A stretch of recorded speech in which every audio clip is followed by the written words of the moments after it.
Before I get into the story, I have to take a moment to issue a trigger warning. This story deals with substance abuse. It deals with heartache, deals with pain, it deals with recovery, and it deals with rest. Malik grew up in a small town with his mother. His mother was the center of his world. He loved his mother with everything he had in him. Unfortunately, when he was 3 years old, his dad passed away, and so Malik only knew his mother. That was his parent. That was his mother and father. She did everything for him. She did all she could to compensate for the fact that his dad was absent. She did what she needed to do to make sure her son was good, and he appreciated it. Cynthia was the center of Malik's universe. He loved his mother like you would never believe. Now, Cynthia loved her son with everything she had in her. And she also happened to be a very interesting woman. Cynthia had a gift. She could sing. Now, Cynthia was raised in the church, so of course it was only fitting to raise her son Malik in the church. And being a God of miracles and wonders, of course, Malik got the gift from his mother. He took after his mother. He could sing, and his mom got him in the church choir. Malik's voice was on another level. I mean, Cynthia had a beautiful voice, but Malik's voice was like the heavens were opening up. It was like God himself was coming down because Malik was calling him. It was beautiful. It was beautiful. So he got into the choir and he learned some amazing church songs, and he sang them with everything in them.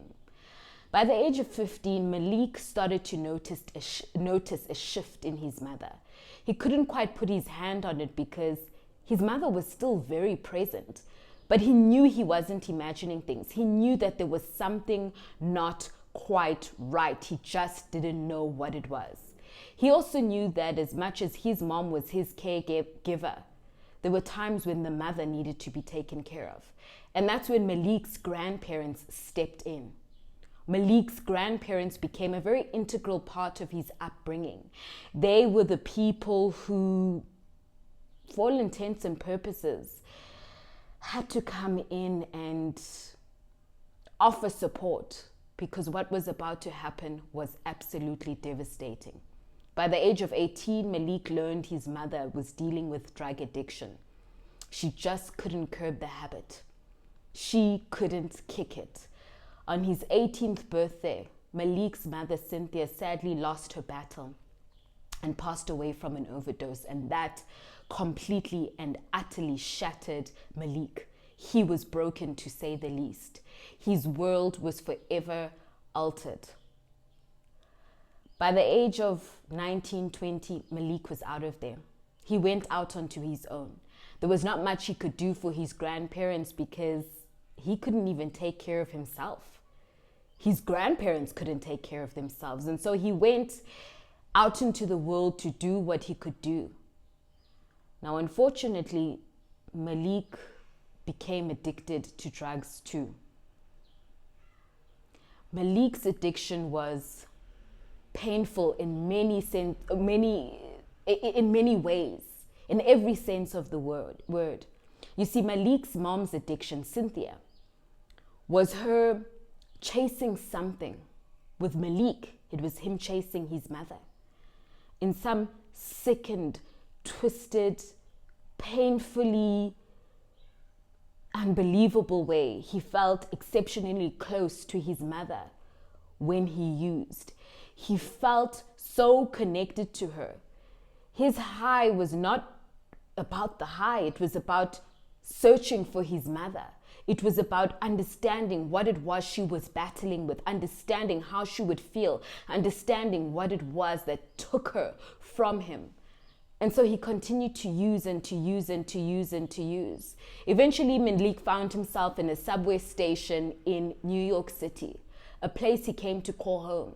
Not because he had nowhere else to go. No, in fact, his grandparents had bought him a one-bedroom apartment, or rented him a one-bedroom apartment to stay in. But that didn't feel much like home. That subway station, on that bench, was everything to Malik.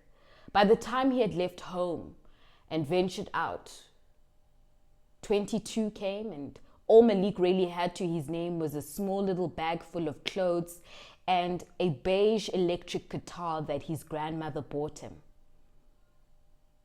A guitar that she thought would be part of his healing process. If he could just remember his love and his passion for the music, perhaps he could remember his love and passion for the church. Perhaps he could remember God.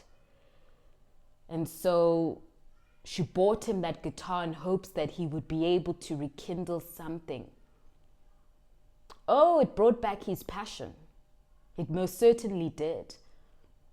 But it wasn't about God, it was about Malik and finding his own sense of peace. And so he would go to that subway station in New York City underground. He would find his little special place on the bench and he would play and play and play. Malik could play. If he wasn't singing deep soul music, he was singing beautiful old school church songs. And of course, when people passed him by on the subway, they couldn't help but stop to look and marvel at Malik. His voice stopped them in their tracks. These people were speechless. They would stand there almost in some sort of trance, listening to him. They couldn't take their eyes off him. He would sit there and close his eyes and rock back and forth and play with everything in him. You could tell by his tone, the gravel in his voice, the way his body moved, the way it shook when he sang, that there was such a deep story there. Malik and music were this. People could tell that. They were this. And so he sang and sang. And of course, he wasn't singing to make any money. Not at all. He sang as an escape. It just so happened that when people would pass him by, they couldn't help but give him money because, wow, what a gift. You deserve to be compensated. You deserve to be paid for the, you deserve to be paid. You deserve to be heard. What many people didn't know about Malik is he had been offered a few record deals. In fact, the first record deal he was offered, the execs of this record label set up a meeting. And of course, Malik didn't show because unfortunately that day he got high. And that was the end of that. The second person to come and offer Malik a record deal, he didn't take. There was something about that person he just didn't gel with. There was something that made him exceedingly uncomfortable. There was something that made him feel like, no, this is not it. This is not it for me. And of course, the last time he got offered a deal was when two gentlemen came into the subway station after having seen video footage online of Malik performing. Video footage that passengers going by had taken. They had gone there to find Malik. They had said they would like to speak to him. And he said, okay. He made it to the buildings. In fact, he sat there and he listened to them talk about all the amazing things they were planning to do for him, how they were going to set him up here, the money he would get up front, possible tours, how they would go about promo. They were doing everything to sell Malik this vision, to sell him this dream. Malik sat there and listened and listened. But there was something not quite right. It wasn't paranoia or being suspicious of these men. No, there was nothing he could put his finger on that told him they had something to hide or that they were being devious or they were going to mess him over. No, it was deeper than that. There was something inside of him that was saying, this is not it. You're not supposed to be here. This is not for you. This is not your purpose. And so while listening to them talk and try and sell him this dream, Malik became exceptionally emotional. He just wanted to go home. He just wanted to go back to that subway station. And so in the middle of this boardroom meeting, he stood up, he picked up his beige guitar, and he walked out. And sure enough, he went straight back to that station, to that bench, and he played and played and played and played. He played and played and played. A couple of days after that, Malik checked himself back into rehab. Now, Malik had been in and out of rehab. This was a battle that was relentless, that was overpowering him. And he was trying his best to fight it with everything he had. So he went back to rehab and he stayed there. He stayed there for over a month. And of course, in the therapy sessions, when he got to speak to his therapist, she said to him, Malik, you're going to be leaving here soon, and I'm just wondering, where are you going to go from here? And he told her, I'm going home. And she said, Malik, I don't think that's a good idea. That apartment you're living in is full of people who are using, and it could be a trigger to you. He said, that's not my home. That's not my home. I'm going back to the subway station. And she was exceedingly concerned, as anybody would. She tried to get him to understand, Malik, that's not your home. That's not anybody's home. You shouldn't be staying in that subway. It's not safe. That's not home. And he said to her, if you understood the connection I have to that subway station, if you understood the feeling I have, the feeling that tells me that there is something I'm waiting for there, there's something that is coming, then you would understand why I call that place home. And true to his word, as soon as he checked out of rehab, he went right back to that station. And nothing had changed. Absolutely nothing had changed. But one thing, a new face. A homeless man who had placed his cardboard close to the steps coming down into the station, where he had now set up. Malik and this homeless man, Makai, became more than acquaintances. They became friends. They became very familiar with each other. In fact, many a times in those cold winter nights, Makai would lay on his side and listen to Malik play. He would sit there and watch him and watch the passion and the love inside of Malik as he played. He would sit and watch. He would sit and marvel. Malik's playing brought him some sense of warmth and comfort. And occasionally, Makai relied on Malik to buy him something to eat, and Malik obliged. It was more than his pleasure. When he got those tips, he got food for him and Makai. Now, because of that relationship with Makai, Malik found himself going back to his one-bedroom apartment less and less and spending more time in that subway. He would sleep on that bench. Unapologetically, he would sleep there. As time went on, Makai noticed that Malik was battling some demons. And true to the therapist's concern and fear, Malik found himself using again. It broke Makai's heart. He would watch Malik battling this addiction. He watched him.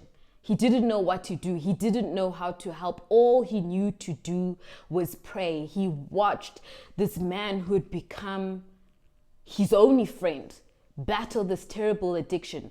And of course, when Malik was coherent enough to have conversations with Makai would try his best to say to him, Malik, what you're doing is not okay. Don't turn away from that, brother. Turn away from that demon. Do not let it own you. Do not let it take you. You're stronger than that. Pray. Pray. The God we serve is stronger than that. Pray. I believe it with all of my heart. Pray. Pray. Don't give up, brother. Don't give up. And Malik fought. He fought with everything in him. He knew he had something he was battling, and he tried to fight it. Oh my goodness, he tried to fight it. Makai watched him day after day after day playing. Some days were good, some days were bad, some days were exceptionally hard, and he continued and continued to pray for Makai. Malik. There were times when Makai would see Malik buying drugs from people in the subway, and he would sit there in such disappointment and fear and just, I wish, God, please help us, help. I wish it just wasn't this. Help us fight this. Other days he would just see Malik high and not know where he could have gotten those drugs from, but he would see him. He could see that this man isn't sober. Of course, Malik would go back and forth and back and forth and back and forth between the subway and that one bedroom, between the subway and that one bedroom. One day was a particularly terrible, terrible night. It was a cold winter night. Malik was having it hard. He had made the decision to stop using. And this particular night, his withdrawal symptoms were so intense. His withdrawal symptoms would not release him. He was shaking, he was crying, he was sweating, he was having a very difficult, hard night. He cried and he cried, and all Malik knew to do was to pick up that guitar and play. He sang and he sang. He switched between his deep blues music, his soul music, to church songs. He cried and he cried and he cried. Malik hadn't prayed in a very long time, but in that moment, he was singing that gospel, that church music. That was him praying. That was him asking God, please help me, please, please, please. This broke Makai's heart. This particular night, it was too much for him to bear and to watch. Every night he would sit there, he would lay on his side and watch Malik. This particular night, Makai turned his back and faced the wall, and he cried. He cried and he prayed and prayed and prayed for Malik. Days and days went by and Malik was nowhere to be seen. Makai hadn't seen him, hadn't heard from him. And so he sat there, day in, day out, in that subway station, begging for food, begging for anything, something to drink, trying to keep warm with this torn, tattered blanket he had. One particular evening, he recognized these shoes and trousers coming down the steps, and he knew it was Malik. He knew it was Malik. And when Malik came down there, he immediately sat up, and Makai was smiling. Malik came walking down there with his guitar strapped to his back, two cups of tea, and a bag full of pastries. He handed Makai a cup of tea and those pastries. Makai could see something had changed. He could see Malik was in a better space. And so he sat there and he was looking at Makai at Malik with so much love in his eyes. And he said to him, "What are you going to play tonight, brother? What are you going to play tonight?"